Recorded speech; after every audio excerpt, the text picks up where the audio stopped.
produce un cambio político, económico y social que marcó profundamente los destinos de nuestro país, que ha dejado huellas y que seguramente será motivo de reflexión y de repudio para muchos, quienes han vivido muy de cerca y en carne propia lo sucedido. Al igual que en el resto de América Latina, en Argentina se dio el mismo patrón, lo que se diera en llamar la doctrina de la seguridad nacional, desarrollada fundamentalmente por los Estados Unidos y que va a desembocar en una lucha que no tenía fronteras territoriales, sino ideológicas. En el contexto internacional, luego de la Segunda Guerra Mundial, el planeta quedó dividido entre este y oeste, ocasionando la denominada Guerra Fría, que implicaría la lucha entre dos modelos,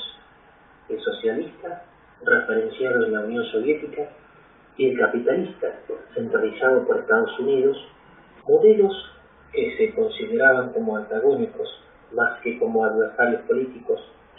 no dejando posibilidad alguna entre ambos, sino la lucha de la eliminación del uno por el otro. En este contexto se implementó el Plan Cóndor, una operación de represión organizada a mediados de los años 70 por los servicios de inteligencia de varios países latinoamericanos, entre ellos Argentina, Chile, Brasil, Paraguay y Uruguay, con el objetivo de aniquilar a los enemigos políticos. El Plan Cóndor tenía varios objetivos: intercambiar información sobre individuos o grupos insurgentes, facilitar la captura de prisioneros políticos que habían logrado escapar de su país de origen y trasladarse a algunos de los países limítrofes, organizar operativos en común, atentados, fusilamientos contra aquellas personas consideradas peligrosas o que constituían serios obstáculos para la aniquilación de los enemigos políticos. El carácter secreto del Plan Cóndor permitió que en las operaciones conjuntas participaran no solo fuerzas militares, sino también paramilitares, convirtiéndose así la región en una suerte de zona liberada para que las diversas fuerzas represivas actuaran con relativa libertad,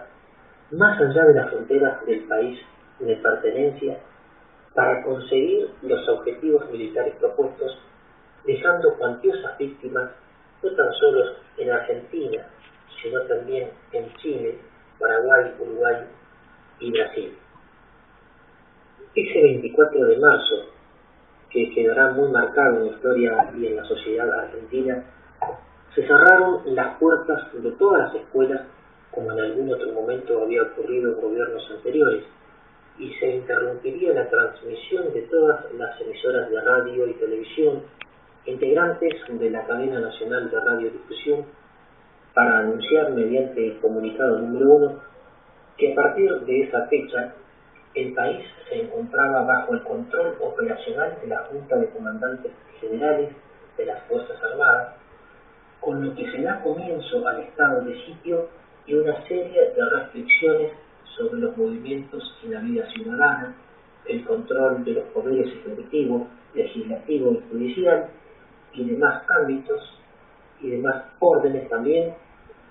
en las instituciones de la vida sindical, social, política y de la economía, para adaptar el modelo a las demás estructuras, fijando seguidamente los objetivos básicos para el proceso de reorganización nacional, instrumentado mediante el estatuto articulado que le dará marco a ese proceso de reorganización. El gobierno de facto, constituido por la Junta Militar que asumiría el 30 de marzo del 76, estaba formado por los comandantes de las tres armas: el general Jorge Rafael Videla, Ejército; el almirante Emilio Eduardo Mosera, Marina; y el brigadier Orlando Ramón Agosti, de la Fuerza Aérea. En educación, una de las reformas que produjo el gobierno de facto fue la censura de toda aquella bibliografía que fuera considerada subversiva y a suprimirla de la Biblioteca Nacional del Maestro, implementando un modelo de docente enmarcado en la Resolución 1196 del 9 de julio de 1980. Veamos qué nos dice Pablo Pinot de lo acontecido en el ámbito educativo en esa época. A nivel del sistema educativo hubo de todo tipo, desde las formas más atroces de la desaparición forzada de personas, piensa en la cantidad de estudiantes, docentes, trabajadores de escuelas desaparecidos, presos políticos, exilios, cesantías, expulsiones, traslados,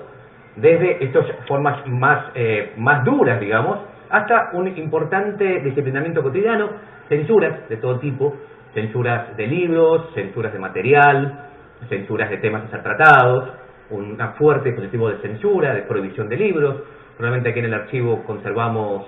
la prohibición firmada por Arrindegui de la lectura de los libros de Paulo Freire, del pedagogo Paulo Freire, por la dictadura en 1978, si no me acuerdo mal el año. Pero lo que es un dato, y llegó a esta escuela y a todas las escuelas, donde se prohibía el uso de Freire en la formación docente, que tiene un dato que nos parece más atroz, en el cual no solo se prohíbe la obra de Freire, no solo se prohíben las ideas de Freire, no solo se prohíbe enseñar a Freire, sino que se plantea que las autoridades de las escuelas deben quitar los libros de Freire de la biblioteca. Digamos. Terrorismo de Estado está asociado al delito que cometieron las fuerzas del Estado haciendo uso de los recursos estatales para eliminar a los adversarios políticos. En este periodo hubo una fuerte redistribución del ingreso a favor de los sectores más poderosos en la economía, lo que fue duramente rechazado por el movimiento obrero, utilizando la huelga como uno de los instrumentos de resistencia. Como así también se incrementó la deuda externa de 8.000 millones a 45.000 millones de dólares, según algunos especialistas, herencia que tiene consecuencias en la vida actual de la economía.